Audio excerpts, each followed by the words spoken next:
de pandemia, y sobre todo este tema de las agresiones, de los feminicidios, etcétera, no dejar de conocer, pero sí poderlos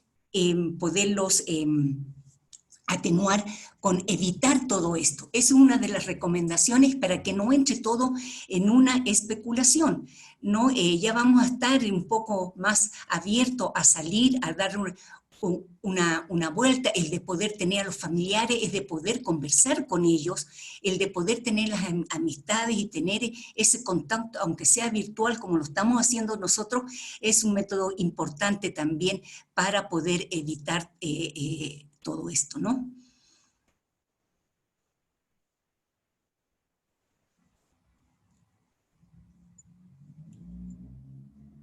¿Alguna otra consulta, una opinión, sugerencia?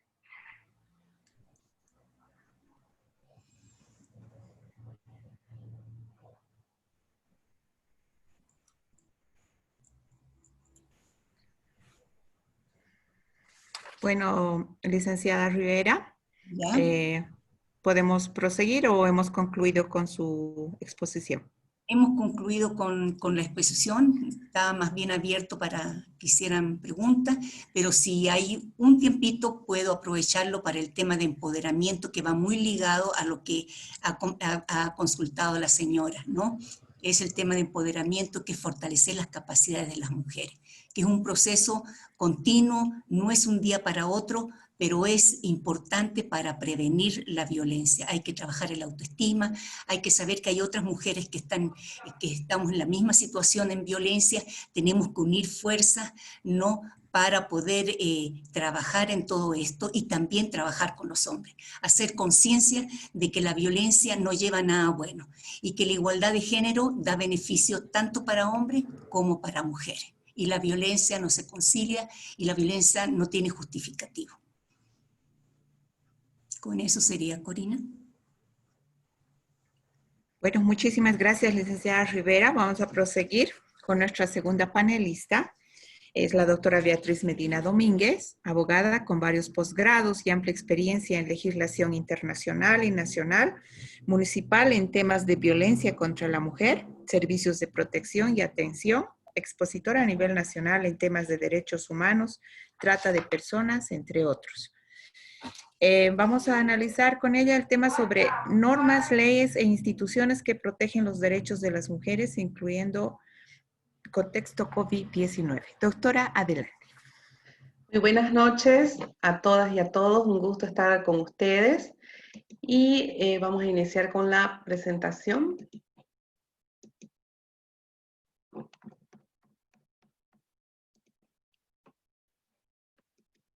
Perfecto.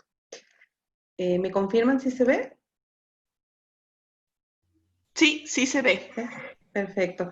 Bien, nosotros vamos a ver justamente ahora lo que son las normas, las leyes y estas instituciones que tienen que proteger los derechos de las mujeres, más aún ahora que estamos viviendo este tema de la cuarentena, la pandemia, que ha cambiado prácticamente toda nuestra vida, ¿no?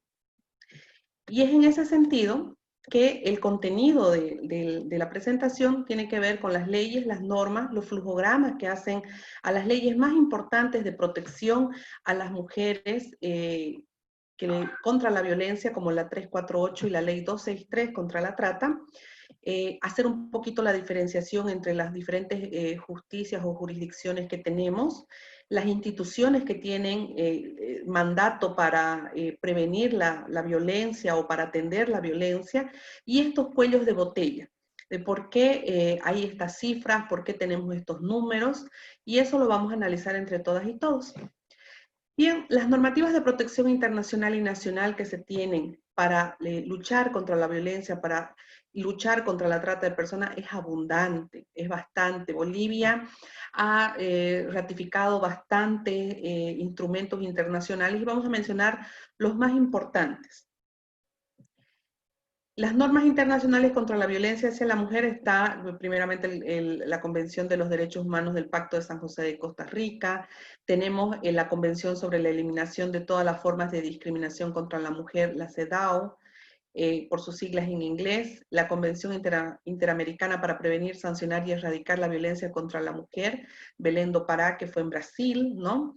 Y la Convención de los Derechos Políticos de la Mujer. Más adelante vamos a ver que de estas normas internacionales que Bolivia ha ratificado como Estado, se desprenden otras normas nacionales. Y en materia de trata y tráfico, también Bolivia es signatario de otros instrumentos internacionales como el protocolo facultativo de la Convención Internacional de Derechos del Niño relativo a la venta de niños, prostitución infantil y utilización de niños en la pornografía, el protocolo para prevenir, reprimir y sancionar la trata de personas, especialmente mujeres y niños, ¿no? Como población vulnerable, la Convención para la Represión de la Trata de Personas y Explotación de la Prostitución Ajena, y el convenio 182 de la OIT sobre las peores formas de trabajo infantil, ¿no? Ya ingresando a nuestra normativa nacional, ¿no? Dentro de esta, pues tenemos a nuestra icónica Ley 348, la Ley Integral para Garantizar a las Mujeres una Vida Libre de Violencia, donde nos define, ¿no? Todas estas formas de violencia que se tiene hacia la mujer, y ya mi colega lo expuso, los conceptos, y nosotros vamos a delimitar un poco en el tema de las tipologías, ¿no? Las tipificaciones, como el feminicidio, que se hace inclusiones y modificaciones al Código Penal y al Código Procesal Penal. Tenemos la Ley 243 contra el acoso y violencia política hacia las mujeres, también una ley de avanzada que protege los derechos políticos de las mujeres. La sentencia constitucional, la 0206, quebrado 2014, de la interrupción legal del embarazo, que tiene que ver con interrumpir los embarazos en casos de violaciones, en casos de estupro, de incesto, ¿no? También son normativas que protegen a las mujeres contra la violencia.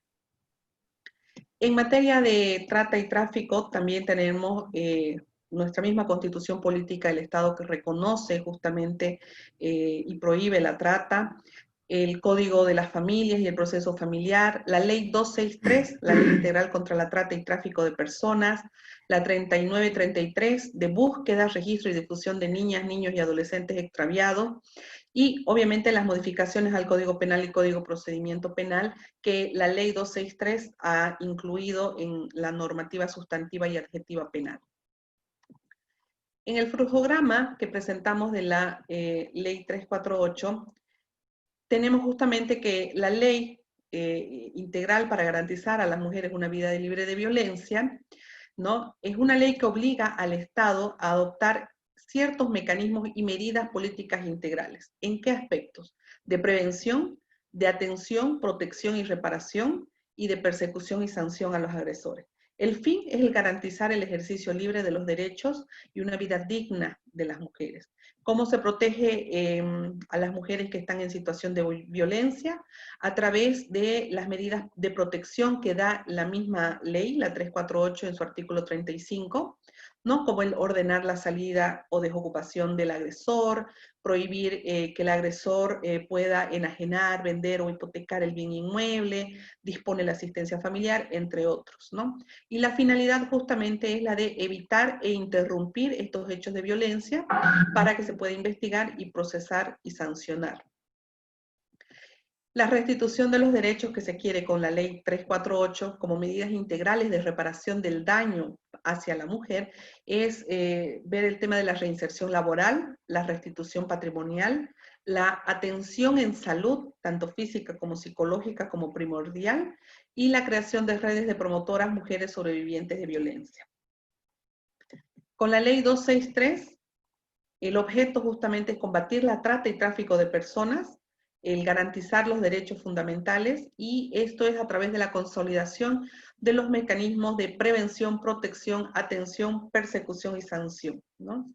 Esta ley crea el Consejo Plurinacional, que a su vez crea el Consejo Departamental de Trata y Tráfico de Personas, una Dirección General de Trata y Tráfico dependiente del Ministerio de Gobierno, y la División de Trata y Tráfico dependiente de la Fuerza Especial de Lucha contra el Crimen.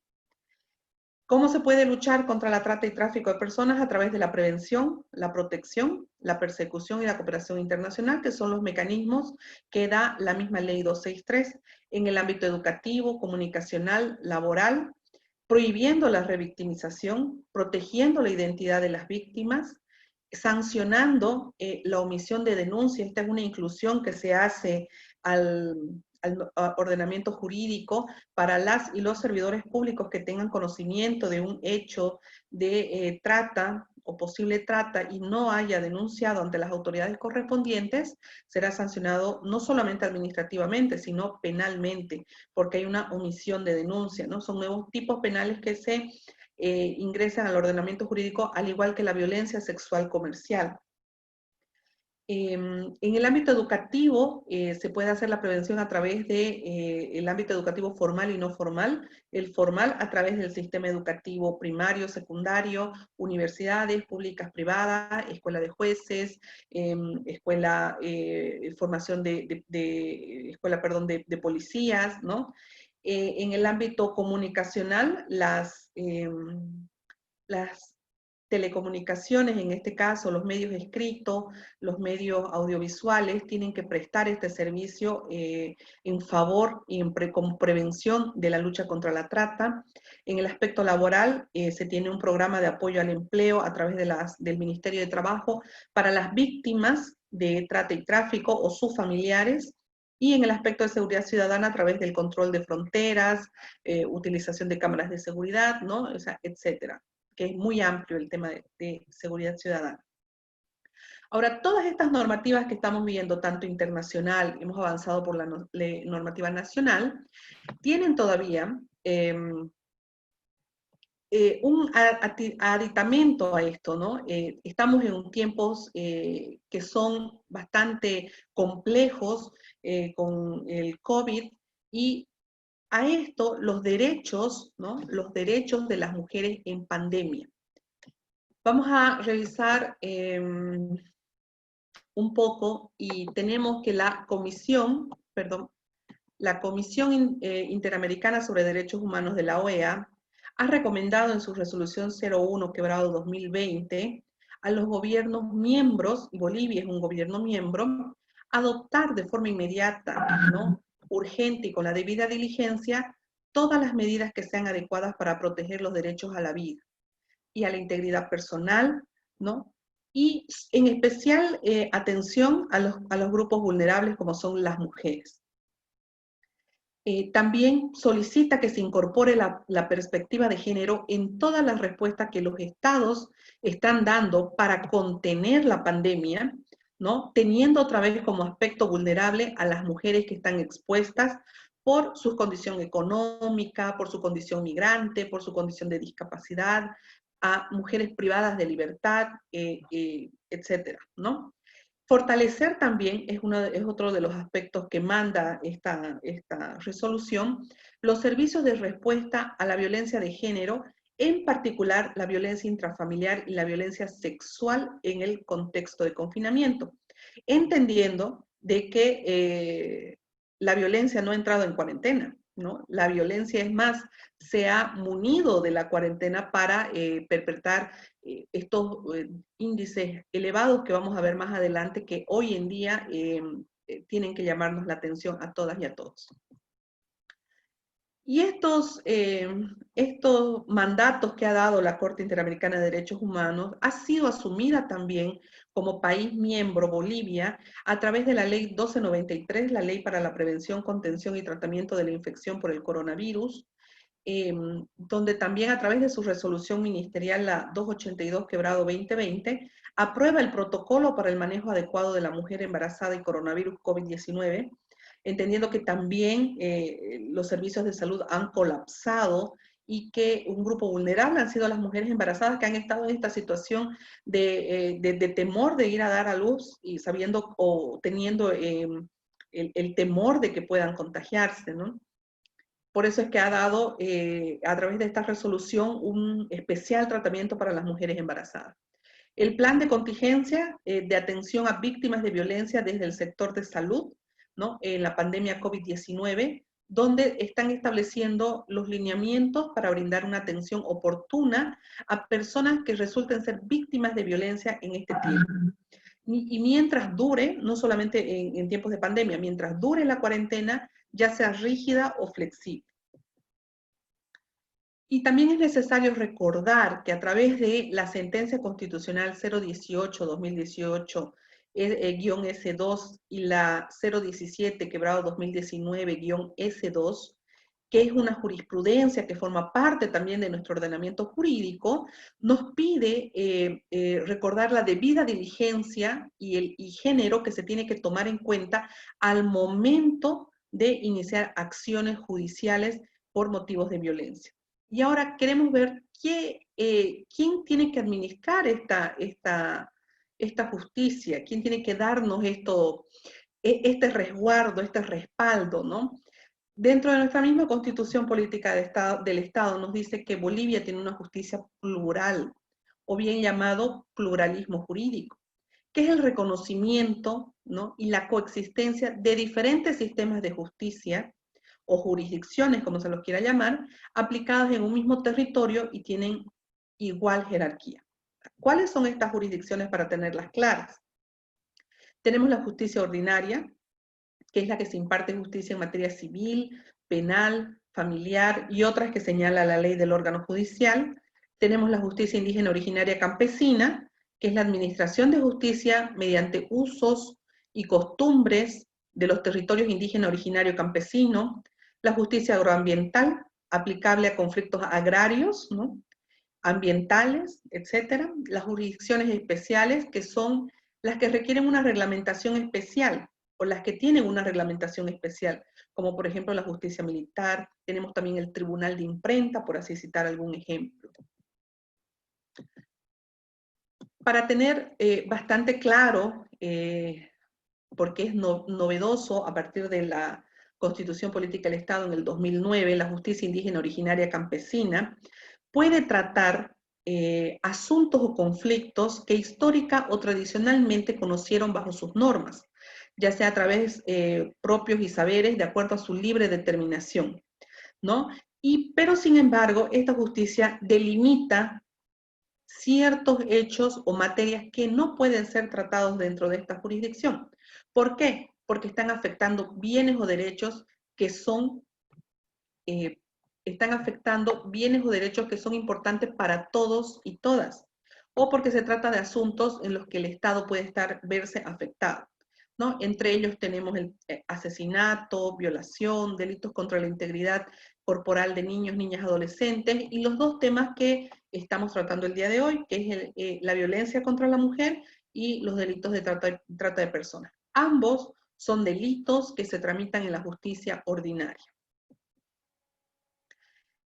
Y dentro de estos delitos, el delito que ha sido incorporado también en la ley 348 y que es la peor expresión de violencia hacia la mujer, el feminicidio. El feminicidio tampoco puede ser tratado en la justicia indígena originaria, ni en ninguna otra justicia, ni en ninguna otra, jurisdicción que no sea la jurisdicción ordinaria. Ahora, estas instituciones que administran justicia y que tienen que dar el tratamiento y la atención de la violencia y la trata de personas, tenemos en nuestro Estado plurinacional amplio. Si ustedes pueden ver este organigrama, decimos, wow, es mucho, o sea, hay bastantes instituciones, bastantes entes, bastantes secciones, ministerios, direcciones, viceministerios, que atienden y luchan contra la violencia. Pero esta noche nos vamos a centrar en dos específicamente, porque ahí vamos a ver los cuellos de botella, que de estos dos son los que bajan hasta el nivel departamental y el nivel municipal. Nos vamos a centrar en lo que es el Ministerio de Gobierno a través de la FELCB, la Fuerza Especial de Lucha contra la Violencia, la FELCC, la Fuerza Especial de Lucha contra el Crimen, que tiene a su cargo la división de trata y tráfico de personas, en esta parte de acá, ¿no?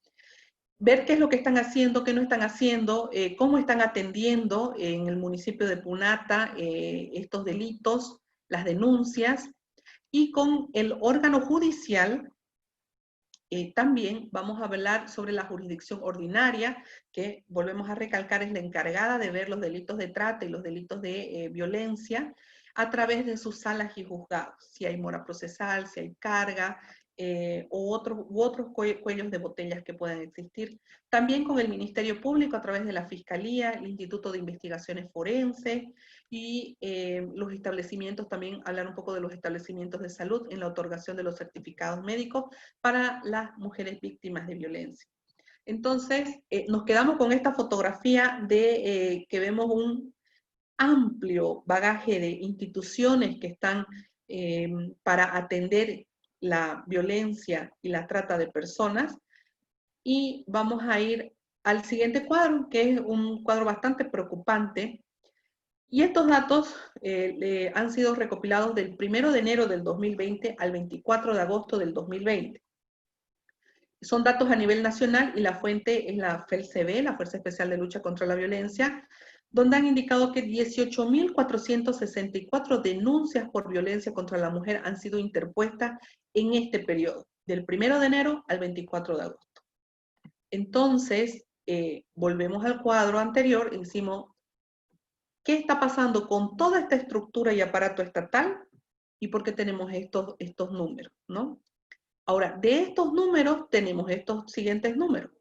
Que datos de COVID-19, datos en plena cuarentena, del 20 de marzo del 2020, desde el momento que se dictó la cuarentena, al 27 de agosto del 2020, es decir, hace una semana, se han tenido 1.872 denuncias por violencia contra la mujer a nivel nacional, 7 feminicidios y 60 violaciones. Cuando hablamos de 1.872 denuncias, son 1.872 posibles feminicidios también, si es que no son tratados adecuadamente, si es que no son atendidos adecuadamente por las instancias llamadas por ley. Y es por eso que ante estos datos y ante esta estructura y aparato estatal que tenemos a nivel nacional, que baja a nivel departamental y a nivel municipal también, tenemos estos cuellos de botella en los servicios legales integrales, en las defensorías, en la policía, el Ministerio Público, el órgano judicial, porque la mora procesal es bastante alta, tenemos bastante rotación de personal, la corrupción que está presente como un sobreestado, la carga laboral, ¿no? Y por el contrario también tenemos los supernumerarios que por faltas de funciones, de manual de funciones, no tienen claro cuál es su trabajo, qué es lo que tienen que realizar, y tenemos a las mujeres víctimas de violencia esperando justamente. Imaginémonos que en este cuadro que tenemos acá, el expediente de aquella señora que está esperando que se le haga justicia está por aquí abajo, ¿no? En el tercero o en el segundo escalón. Entonces, ante esta situación que nos atañe a todas y a todos, es que tenemos la siguiente lámina. Queremos hacer con ustedes y trabajar esta lluvia de ideas para ver, primeramente, cuáles son los cuellos de botella que existen en el gobierno municipal de Punata, cómo podemos solucionar, porque la idea no solamente es criticar o ver que estas situaciones se puedan dar o por qué no se dan, sino buscarle posibles soluciones para ello. Y ahí voy a pedir, Corina, si me puedes ayudar para que se puedan abrir los micrófonos y podamos tener una pequeña interacción con las y los participantes para primeramente ver si estos cuellos de botellas mostrados en esta diapositiva son presentes en el municipio de Punata, y ante ello, ¿qué podemos hacer? Adelante, las personas que quieran sugerir, opinar, por favor, está abiertos los micrófonos.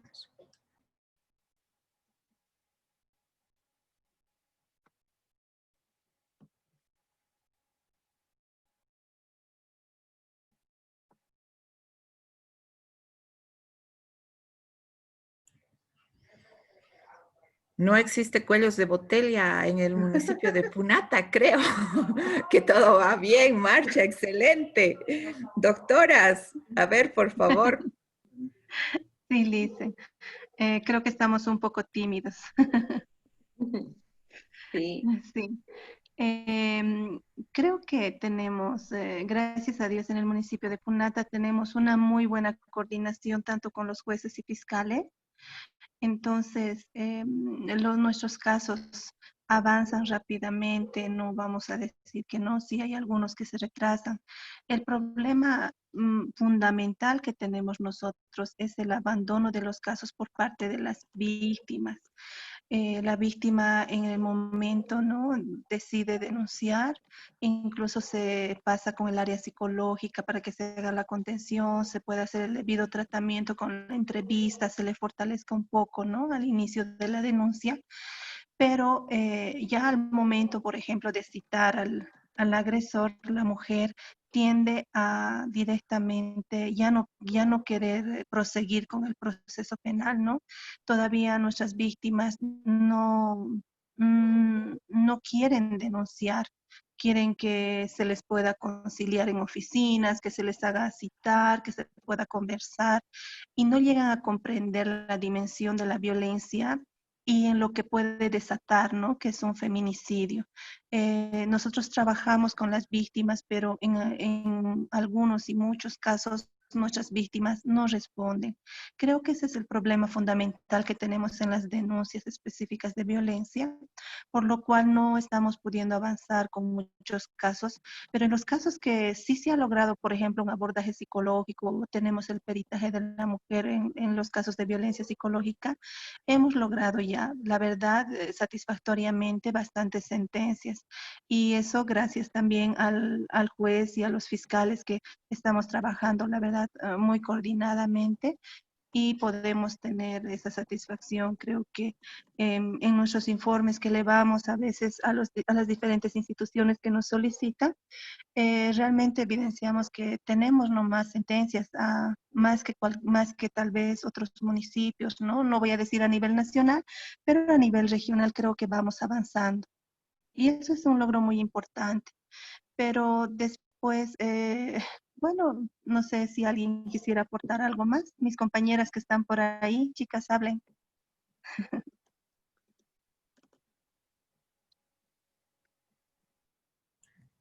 Doctora Roxana, quiero escucharla, por favor. Mientras piense la doctora Roxana, yo podría comentar algo, por favor. Adelante, adelante, licenciado.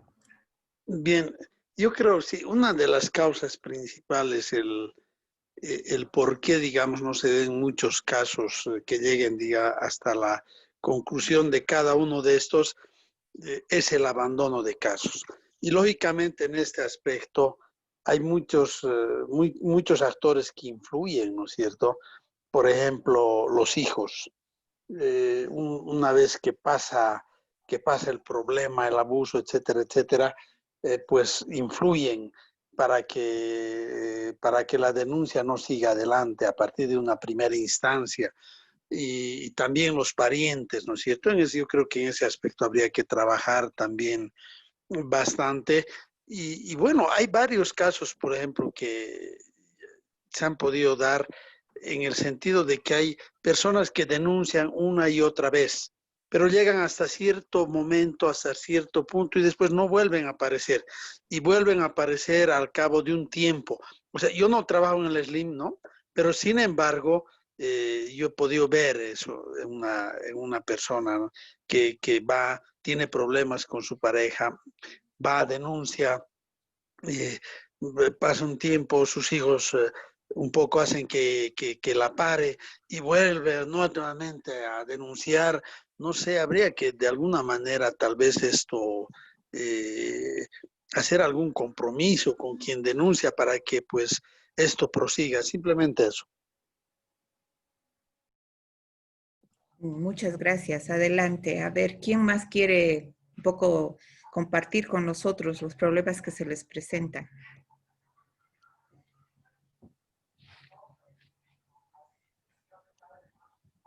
Yo quiero hacer una pregunta a los servidores y las servidoras municipales. ¿En ningún momento ha sido necesario utilizar estas normativas a favor de las mujeres, como la debida diligencia, en este tema, sobre todo ahora de pandemia, ¿no? El confinamiento, la cuarentena, ¿cuál ha sido el contexto que se ha vivido en Punata? Digamos, han habido más denuncias, porque ahora la mujer ha estado justamente con el varón, conviviendo, ¿no? Las 24 horas, porque no se podía salir. Entonces, ha habido ha habido estrés, ha habido mayor tensión, han subido las denuncias, no han subido. Quizás aquí un poquito ver si ha sido un detonante justamente este confinamiento para precipitar algún hecho de violencia. Sí, sí. Realmente durante la pandemia hemos estado haciendo la contención, durante la cuarentena rígida, hemos estado atendiendo varios casos de violencia psicológica que obviamente ya se han tenido que remitir al Ministerio Público. Sin embargo, hemos notado algo importante.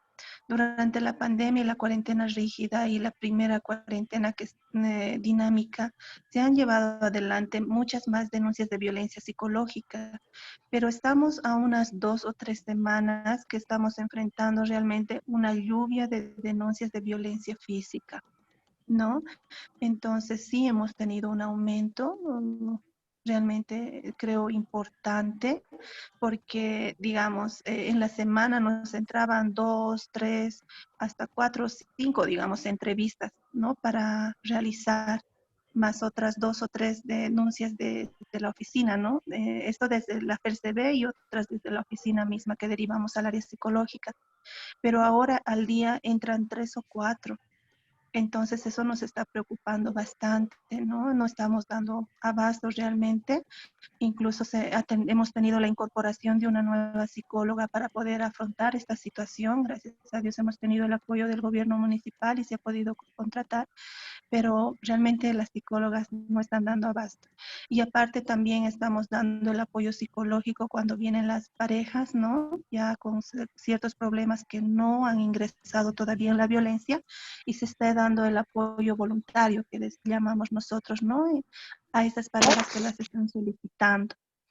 Entonces sí, ha habido un aumento que llama la atención de violencia, ¿no? Y justamente este confinamiento ha sido el detonante, ¿no? Porque sabemos que, como usted mismo indicaban, las panelistas indicaban, la dinámica familiar era diferente. Estando ahora los dos encerrados, la situación de violencia en algunos ha extremado, o simplemente la mujer ha dicho no más, no puedo aguantar más esta situación en casos de violencia psicológica y está denunciando. Esperemos que la mayoría no se nos arrepientan en el camino, pero estamos llevando adelante sus denuncias, tratando de protegerlas y de realizar bien nuestro trabajo, ¿no? En la medida de siempre de nuestras posibilidades.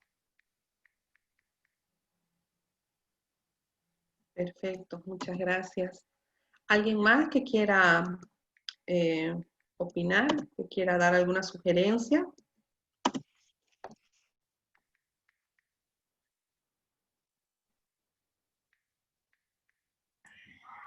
Bueno, creo que hasta aquí fue las dudas. Sí, exactamente. Bueno, entonces tenemos justamente estos apuntes que son bastante importantes y que nos pueden servir de insumo, ¿no? El abandono de los procesos de parte de las víctimas, que ha sido recurrente en la intervención. La sentencia a favor de las mujeres, que es algo ponderable, de acuerdo a las propias entrevistas que hemos tenido también, que puede ser replicable para el departamento y a nivel nacional, y las denuncias de violencia psicológica que se han aumentado sobre todo en el confinamiento, ¿no? Para ello hay que empezar a trabajar justamente con las normas e instrumentos que tenemos a nuestro favor para poder restituir el derecho de las mujeres, ¿no? Que dejen de este círculo de violencia y poder atender justamente desde el servicio que practican cada uno de ustedes a través de como servidoras y servidores públicos. Esa sería mi intervención. Muchas gracias. Bueno, muchísimas gracias, doctora Medina. Vamos a proseguir. Vamos a presentar a nuestra tercera panelista, la doctora Claudia Benavides Salmón, abogada con varios posgrados y con amplia experiencia práctica en incidencia y en elaboración de políticas públicas y proyectos a favor de mujeres, juventud, niñez, adolescencia, a nivel municipal, departamental, nacional. Consultora, docente y expositora en temas de género, niñez, adolescencia y trata de personas, entre otros. Vamos a ver el tema de, para ser defensoras comunitarias necesitamos mente, corazón y manos. Adelante, doctora Benavides.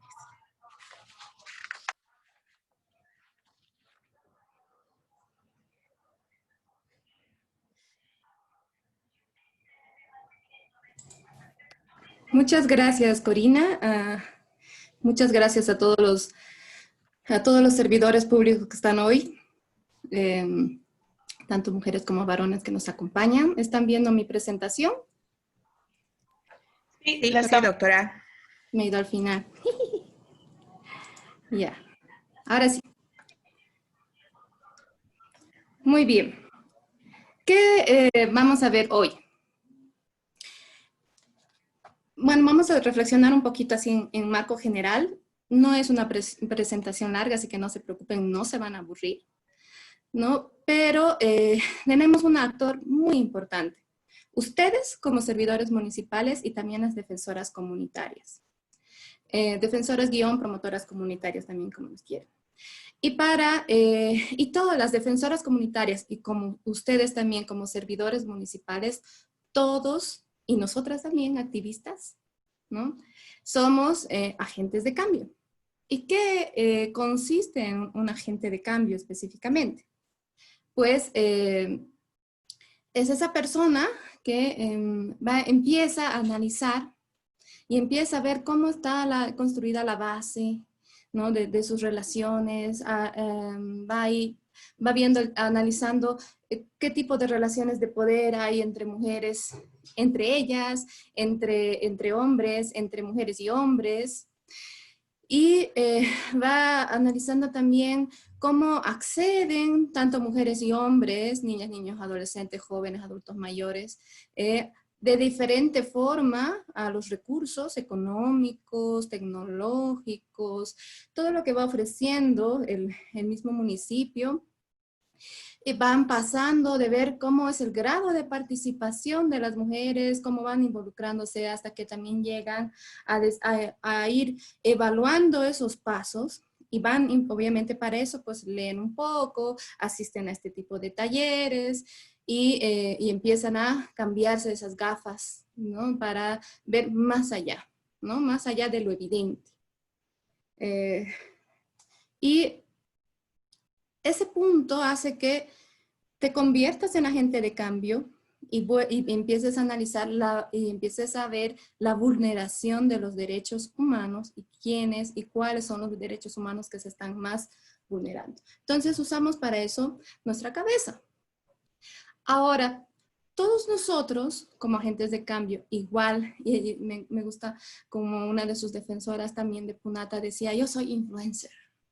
¿No? Entonces, yo aconsejo, doy mensajes, a veces me entrevistan en la radio, en la televisión, y han logrado que con esa pequeña entrevista vienen y me llaman y me buscan y me dicen, ha logrado cambiar mi vida, he podido denunciar, estoy pudiendo hacer, muchas gracias, o estoy llegando a poner un freno con mi pareja para hacer un cambio.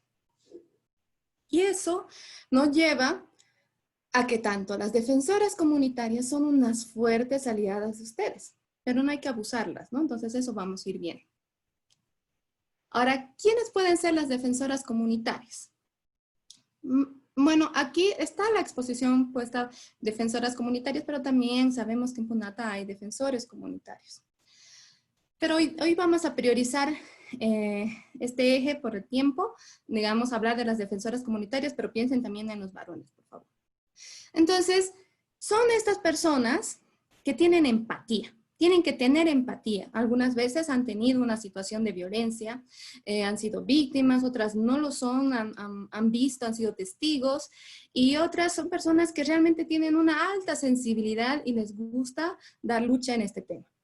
Entonces son gente voluntaria que cuenta con, que siempre abren su disponibilidad de tiempo, sus agendas, a pesar de que estén saturadas. Son reconocidas por ustedes, a veces les dan credenciales, les dan certificados, a veces les brindan espacios para que ellas se reúnan, las capacitan, las aceptan y tienen un alto compromiso, ¿no?, social y de lucha y para ir viendo con la justicia. Algo que a veces ponen en las convocatorias y hay que tomar en cuenta, que dicen a veces, sacamos un curso para defensora, pero tiene que saber leer y escribir. Esa discriminación no está siendo positiva, porque muchas de las defensoras comunitarias no saben leer y escribir, saben firmar, ¿no? Entonces todo el mundo sabe leer, sabe firmar y escribir su nombre, eso han practicado, por eso es que dice que estamos libres de analfabetismo, pero es parte de estas cosas. Entonces, no deberíamos discriminar de esa forma, hay que tener mucho cuidado. Obviamente es una ventaja que sepa leer y escribir, pero si ustedes hacen un sondeo de sus defensoras y defensores comunitarios, principalmente mujeres, van a encontrar que no es su fuerte saber leer y escribir, pero saben explicar, son luchadoras, entienden. Entonces el lenguaje no verbal y el lenguaje también, lo que ellas escuchan y se están constantemente aprendiendo, les sirve para orientar, y su sentido común, su intuición. ¿Y qué hace esto? Que nosotros como servidores municipales tendríamos que preparar materiales brindándoles todo lo que corresponde al tema de, ellas nos han pedido sinónimos, ¿no? Entonces, planificación, ¿qué es planificación? ¿No? Entonces, infraestructura, bueno, entonces, son terminologías que para POA, digamos, ya POA, pero como son terminologías que se manejan, pero ellas para explicar a otras personas necesitan otra, digamos, trata de personas, grooming, sexting, digamos, ¿no? Entonces, ¿cómo lo aterrizas en un lenguaje más sencillo para que ellas también entiendan eso? Ese es un trabajo que los servidores municipales tendrían que ir también facilitando. Y les van dando en lenguaje más sencillo, en una forma, usando presentaciones así como las que estamos utilizando nosotros, para que ellas puedan sentir que no tienen no merecen hablar, no merecen informar, ¿no? O tal vez no son fuentes de capacitación. Ellas pueden capacitar, ellas pueden brindar, son realmente nuestras aliadas. Para eso, obviamente, el municipio debe promover capacitaciones en el que tanto a mujeres y hombres, para promover defensores, se les enseñe todo este concepto bagaje que es la violencia contra la mujer, por qué se lleva la trata de personas, cuáles son las leyes y normas que protegen en estos dos temas, qué instituciones, explicó también Martita, las redes sociales, a nivel individual, las redes sociales, la red de trabajo, las redes institucionales, entonces hasta las redes de salud, dependiendo cuánto podemos ir ampliando. Saber qué son las defensoras comunitarias y cómo estas defensoras comunitarias pueden ayudar a una mujer que sufre violencia o es víctima de trata de personas o es testigo de una situación en el marco de trata de personas. Y estos elementos te permiten caer en una incidencia política. Y la incidencia política no se hace solamente de un lado, se hace de los dos, y eso también lo ha ido explicando tanto Beatriz como Martita.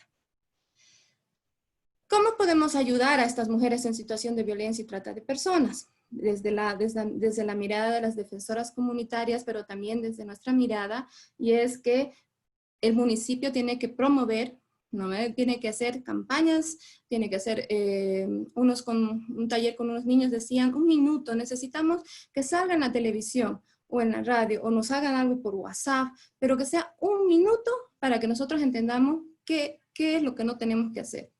Pero que no sea más largo, porque realmente ahí lo confundimos como propaganda y no vamos a entender nada. Y las señoras también están en la misma situación. Cuanto más sencillo, más dinámico sea el mensaje, es más fácil para ellas. Y obviamente, nosotros como servidores municipales y las defensoras comunitarias tienen que entrar en cómo identificar estos casos de violencia, ¿no? Entonces, a veces no es fácil, a veces uno ya ha naturalizado tanto la violencia que uno no reconoce. Y eso pasa con los tratantes. Entonces, ustedes pueden buscar también, hay varios videos de unos tratantes conocidos en México, ¿no? Que ya han cumplido sus sentencias, otros están cumpliendo sentencias de 15 años por haber hecho trata y agarran y dicen, yo vengo de una familia donde mi padre la golpeaba a mi madre, donde la forzaba a prostituirse, y yo no pensé que estaba haciendo mal forzar a otras mujeres, engañándolas, hablándoles bonitos así, para que hagan. La mujer, otra mujer de ese mismo grupo, porque es un clan familiar, que también fue preso, ella dice, a mí me violaron, yo he agarrado y la he hecho que se prostituya a mi hija, pero yo no sabía que le estaba haciendo daño a mi hija, porque yo desde muy chica, mis padres me dieron a otros. Así que esto es un ciclo que no es igual para todos, tenemos que ir viendo estas situaciones diferentes. Y por eso el SLIM y el Servicio Legal Integral Municipal tiene que brindar unas herramientas a estas defensoras comunitarias que también tienen y como ustedes también como servidores municipales, tienen un contacto a veces inicial con una víctima, puedan tranquilizarla, puedan hacer una contención, puedan hacerle una orientación y decirle esto por aquí va. Mínimamente tienen que saber, todos deberíamos saber por dónde puede ir un caso de violencia, por dónde puede ir un caso de trata, y más o menos les ha dado ese flujograma, no más o menos, les ha dado ese flujograma la Beatriz. Ahora, hay muchas promotoras, hay promotoras en el Alto, hay las defensoras comunitarias en Punata, hay otros defensores que están en diferentes partes del país, que se están agrupando y haciendo. Y ellos, según las características de cada organización o de cada coordinación con los servicios legales integrales municipales o con la Secretaría Municipal de Desarrollo Social o la Secretaría Municipal de Desarrollo Humano, ¿no? Entonces, algunas las contratan. Entonces hacen un proyectito pequeño, las contratan para fortalecer los servicios legales integrales o para promover la prevención. Entonces el proyecto sale como campaña de prevención, pero las contratan a ellas internamente dentro de ese proyecto para que sean las facilitadoras. Entonces por esas facilitaciones en su zona les pagan. Otras agarran y les hacen contratos eventuales. Y los contratos eventuales para fortalecer, para ver dónde no llega el SLIM, dónde no está llegando, pueden ellas hacer el acompañamiento. En otros sacan presupuestos concursables, donde las defensoras comunitarias también se pueden presentar y pueden, simplemente tienen que tener ciertas características sencillas, digamos su credencial, o haber sido defensoras comunitarias más de 1 año, más de 2 años, ser parte de una de las redes de los grupos que están ahí, entonces para ver su credibilidad. En otros les piden que manden un video contando, pero para nuestras defensoras comunitarias de Punata tal vez sería un poquito más difícil, pero habría que hacer otros cursos pues paralelos, las de área de comunicación de la alcaldía también, cómo se hace un videíto corto de contacto experiencia, ¿no? Entonces piden videos donde mínimamente resumes tu experiencia de defensora comunitaria. En otros los declaran ciudadanos de oro, ¿no? Entonces ustedes han debido ver también en Santa Cruz, declaran ciudadanos de oro reconociéndole el trabajo. Y ahí es donde se hace este acompañamiento de la denuncia, se hace este seguimiento de incidencia que se han ido haciendo. Ahora, ¿por qué las defensoras comunitarias, qué hacen las defensoras comunitarias, qué hacen y qué están haciendo en su municipio? Las defensoras comunitarias están trabajando muchísimo en esta pandemia, ¿no? Es increíble que así como las compañeras del SLIM están, y todavía que no son tantas defensoras comunitarias, se ha capacitado a un montón de gente, pero obviamente por diferentes circunstancias, algunas pueden estar más activas que otras no tienen tanto contacto y las diferentes situaciones hacen que unas estén más y otras menos. Pero las que están más activas están recibiendo muchísimas llamadas a su celular, a sus WhatsApps, donde las encuentran en los mercados, en sus espacios de trabajo, para decirles ya no aguantamos más, ¿no ven? Están pensando suicidarse. Y eso lo hablaba en otro taller, que un español con el que compartíamos, era un español, decía, qué pena que el tema de, no puedo ocultar esto, ya. Qué pena que el tema del suicidio no sea parte de revisar el tema del análisis de la violencia hacia las mujeres, ¿no? Porque hay muchas mujeres que prefieren quitarse la vida a ellas y quitar la vida a sus hijos para ya no sufrir más violencia. Más aún, digamos, ¿qué te queda si es que estás viendo las estadísticas que ha mostrado Beatriz, donde te dicen que no hay resultados? Que no hay resultados a favor de ellas. Y si hay unos cuantos resultados, tiene que ser un camino muy, muy largo. Y a estas defensoras comunitarias, que son el bagaje primero, a la que están teniendo la atención, que ni tienen barbijos, que no tienen ni nada, digamos, están brindando esta orientación a estas mujeres, están haciendo esta contención emocional, les dicen, si yo pude, tú puedes, no te mates, no hagas esto. Veremos cómo podemos salir. Depende, hay algunas que manejan más la Biblia, otras manejan un discurso más de contar su historia. Entonces ellas van variando, pero son mujeres increíbles que tienen ustedes.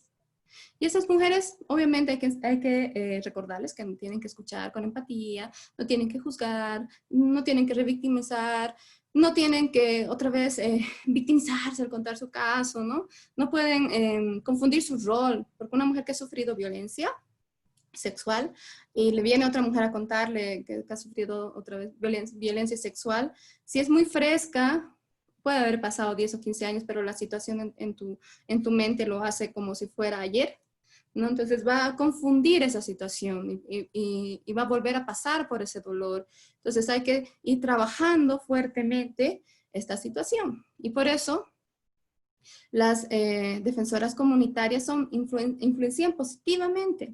Son agentes de cambio, hacen incidencia política, articulan actores, sensibilizan, educan, difunden. Pero necesitan su apoyo. Y esa forma es decir, no pueden seguir trabajando sin su apoyo. ¿Y qué no hacen, obviamente, las defensoras comunitarias? No firman documentos legales, no asumen defensa en juicios, o se presentan como demandantes o querellantes, no pueden hacer mediación y conciliación, no hacen informes periciales, terapias u otras instituciones, y ni a petición de los jueces ni fiscales, ¿no? Entonces, y no pueden hacer la Defensoría de la Policía, no pueden hacer las actividades o el trabajo de la Defensoría de la Niñez y Adolescencia, de los servicios legales integrales, de la policía, del juez, tampoco pueden hacer de agentes encubiertos, ¿no? Entonces, el servidor municipal que atienda los mercados, ¿no? Se sospecha que esa persona está teniendo contacto con chiquitas y las está forzando a prostituirse. Ya, muy bien, entonces yo me voy a hacer pasar como agente encubierta de que soy una de las chicas a la que está yendo y si se va a la situación le aviso a la policía. Eso no pueden hacer las defensoras comunitarias. Entonces, y esos son ejemplos al azar, ¿no? Y ahora, ¿por qué ese papel que cumplen las defensoras comunitarias están unidas con ustedes como servidores, como el alcalde, con los concejales, con las defensorías, con los SLIM? Porque también van con las ONGs, aquí estamos con la Fundación Construir. Mayormente son a veces las profesoras o están en las comunidades educativas, son las mismas madres o otros que van haciendo, a veces pertenecen a organizaciones de la comunidad, son a veces autoridades indígenas, unidades campesinas que tienen otros diferentes roles, son aliadas fuertes de las FELCC, FELCB, son aliadas importantes de los jueces, del Ministerio Público, porque son las que a veces acompañan a la víctima para que ella en este terrible camino no se canse y pueda terminar también, y con el sector salud, para que las situaciones vayan haciendo. Y eso hace que nosotros, conociendo la realidad, conociendo la situación que están pasando las mujeres, los niños y adolescentes, se pueda ir pensando en cosas sencillas que faciliten la intervención en políticas públicas. Ustedes mismos pueden agarrar y participar ahora, han de escuchar, están dando talleres los de la FAM. Hoy y pasado mañana creo que es el otro. Y yo ya tomé otro también, bueno, ya tomé los dos, tomé 3. Que están hablando del POA, digamos el POA y el contexto COVID. Hoy día dieron todo lo que es realmente el contexto COVID, pero ¿qué pautas decían? En el anterior taller de hace una semana y pico creo, o hace una semana les decían, muy bien, ¿qué hago? Puedo gastar, tenía presupuesto para gastar en el colegio, pero no estamos pasando clases. Eso puedo gastar en comprar canastas familiares para darle a las familias, para ayudar, porque son víctimas, también están sufriendo y no pueden salir y todo lo demás aconteció. Si salen, nos violan a los hijos. ¿Qué puedo hacer? Otra pregunta era, ¿no se pueden fortalecer los servicios legales integrales municipales en esta pandemia porque ha incrementado la violencia y en el marco del COVID? Otra era, si estoy, digamos, lo que está queriendo invertir en infraestructura tanto, en el camino tanto, puedo gastar en el marco COVID, o eso es parte de lo que se está trabajando en el marco COVID. Entonces, de esas preguntas que salieron en este taller y el expositor les dice, bueno, pero declaren pues alerta, digamos, ¿no? En su municipio por el tema del COVID y ustedes pueden hacer todos los movimientos en sus partidas presupuestarias y para ajustar su POA. Después había otros datos que suban su POA, digamos, ¿no? Entonces, ¿cómo se tiene que subir para intercambiar el POA antiguo con este POA nuevo? Y así, varios tips, ¿no? Entonces, hoy día hacía la exposición de cómo a veces, digamos, que el COVID también está en el marco de mejoramiento vial, digamos que este presupuesto, esta nueva posibilidad de gastar el presupuesto que ha dado, se puede hacer construcción de infraestructuras, se puede promover los incentivos a la reactivación económica. La reactivación económica también afecta a las mujeres, ¿no? En otros países se está promoviendo que las mujeres han construido como... han empezado a utilizar sus WhatsApps, ¿no? Y entonces ya empiezan a avisar, se las capacita en 1 o 2 días y las mujeres te capacitan que en el camión tanto, en el lugar X tanto, están vendiendo en tal oferta las frutas, tal comida o tal cosa, y eso pasa en la cadena de los otros lados, se informa y ese productor o esa productora, esa persona que está vendiendo ahí, acaba sus productos en un 2x3. Y pueden intercalar sus tiempos para ir y no contagiarse, ¿no? Entonces, para hacer. Otras han empezado a hacer un reciclaje de basuras y así hay proyectos muy bonitos que están haciendo en otros países en tema económico, fortaleciendo la cadena productiva. Es un poco más de que seamos creativos en algunas cosas. Y eso hace que nosotros pensemos en las políticas públicas para prevención de la violencia y trata de personas. Perdón, sé que me estoy extendiendo y dije que era corta, ¿no? Ya voy a acabar. Y bueno, entonces pensamos que realmente el tema del sexting, el robo de identidad, el hecho de que hay un programa ahora que han habilitado que dice nunca sin mi consentimiento. Entonces puede ser que tú tienes un video que has hecho con tu pareja, súper sensual y sexual, ¿no? Entonces si dices esa imagen, este video, nunca sin mi consentimiento. Si alguien lo sube, automáticamente Facebook a través de esa aplicación lo va a bloquear, lo va a rastrear y lo va a bloquear. Pero la gente no conoce esas cosas y muchas mujeres, adolescentes se han suicidado por todo el acoso y el bullying que han recibido por una imagen que ha circulado.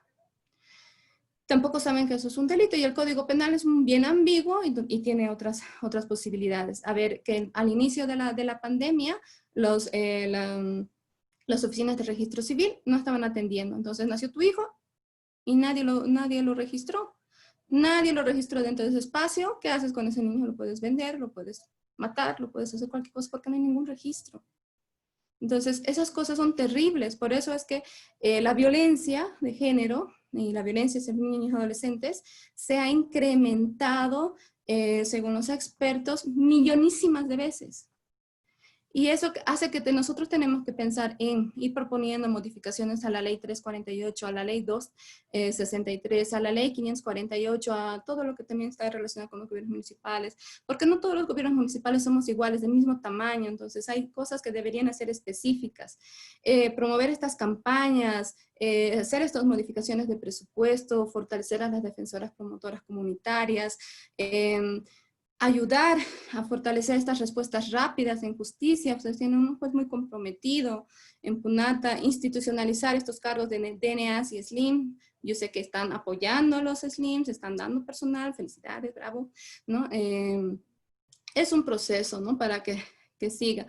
La rotación de los gobiernos municipales, de la GAT, la policía, la fiscalía, obviamente también es un punto en contra, es un cuello de botella que afecta a las denuncias. Y decían, las mujeres están abandonando sus casos. Muy bien. Pero, ¿qué hacen si los hogares transitorios que tienen que recibir a estas mujeres o niños, adolescentes, no quieren recibir porque no les han hecho, digamos, solo los quieren recibir si se hacen la prueba, ¿no? Mínimamente la prueba rápida o el PCR tendrían que hacerse para ingresar. Y el municipio no ha habilitado ningún espacio, un hotelito, un alojamiento, donde estas personas que están en situación de violencia puedan salir. Mientras está haciéndose su PCR, su prueba, puedan estar. ¿Cómo quieren que se denuncie? ¿Cómo quieren que no se abandone si no hay esas posibilidades y tampoco a veces mínimamente de un tiempo corto que se puede habilitar, que estaría el presupuesto? Que las víctimas no responden, es decir, que a veces las víctimas se quedan por los hijos. Sí, es que hay dos tipos de violentadores, ¿no? Entonces que obviamente ya la Martita por el tiempo no ha podido profundizar, pero tienes al violentador, así que ya es así de carácter fuerte, que tiene antecedentes penales, que es así altivísimo y que no tiene que nadie le frene y anda con pistolas, anda con armas, anda lo que sea. Al violentador en la familia, que es carismático, que es lindo en la oficina, con la gente, súper social, respetuoso, pero con su familia, con sus hijos, con su esposa, con sus animales, es lo peor. No tiene antecedentes penales, es tranquilo, tiene sus estallidos de violencia, pero con el violentador, con el otro violentador, no puedes hacer, es más difícil hacer terapias psicológicas con el violentador en una familia que con este estilo, sí acepta y a veces sí hay cambios positivos en la familia y pueden mantener una relación cuando él también se da y se cuestiona y retrocede con el trabajo del área psicológica hasta lo más profundo y va cambiando y va desnaturalizando la violencia en sí. Y hace que esto de que también no se haga, digamos, los parientes, esta es justamente lo que explicó Martita, que hay que trabajar y fortalecer las redes que tiene hacia las víctimas. Hay síndromes de la mujer maltratada, hay síndromes en el sentido de que a veces te han sacado te han vuelto tan dependiente, tener tanta dependencia emocional hacia esa persona, o el miedo, que crees que no vas a poder hacer nada porque te ha bajado tanto la autoestima y necesitas meses para trabajar. Y los tratantes te dicen, es más fácil captar a las niñas, adolescentes y a los jóvenes, a los varones, porque también son varones los que están pasando a trata de personas, porque les dices que eres su mejor amigo, les dices que los quieres y los amas y hacen lo que tú quieres. Y eso es lo que el municipio puede hacer. Puede cambiar. Yo quisiera escucharlos, ¿no? Un par de intervenciones. 3 intervenciones. O una intervención, ya, no sé. ¿Qué opinan? Es decir, de todo esto que hemos visto, que esto es obviamente para ir moviendo y haciendo reflexionar, además con la FAN, y la doctora Edilicia, por si acaso, ha sacado el tema de que hacer como todo un librito, así que ustedes buscan, entran en la página de la doctora Edilicia y encuentran esta parte que dice COVID, municipio, algo así. Yo ya he bajado ya mi PDF y ahí está todo lo que se tiene que hacer en el marco COVID. La FAN, hoy día decían que ya han hecho todo un documento, todo completo con el marco normativo y todas las cosas que se pueden hacer. Eso tengo que pedir, ¿no? Entonces, pero ustedes como municipio pueden pedir un taller específico que les dé la FAN a ustedes, a ver cómo podemos hacer. Y le orienten, porque el que está dando ahorita estos talleres es el ex viceministro de Tesorería, ¿no? Que ahora es técnico de la FAN. ¿Y quién mejor que él para orientarles en caso de ir haciendo? Y eso se puede fortalecer porque el COVID está relacionado con la violencia y nosotros vamos a incorporar y gastar los presupuestos o buscar aliados, porque puede haber que hay ONGs que tengan presupuesto. Tiene que presentar pues el proyecto a esas ONGs, pero tiene que saber utilizando el lenguaje, porque a veces los ONGs están utilizando el tema del contexto de COVID, pero tienen ustedes que presentar para qué, para diferentes áreas, ¿no? Y siempre tener políticas con miradas integrales. Gracias. Esperaré si quieren decir algo. Bueno, gracias. A ver, ¿tienen alguna pregunta hacia la doctora, alguna opinión, comentarle algo? Tienen la palabra.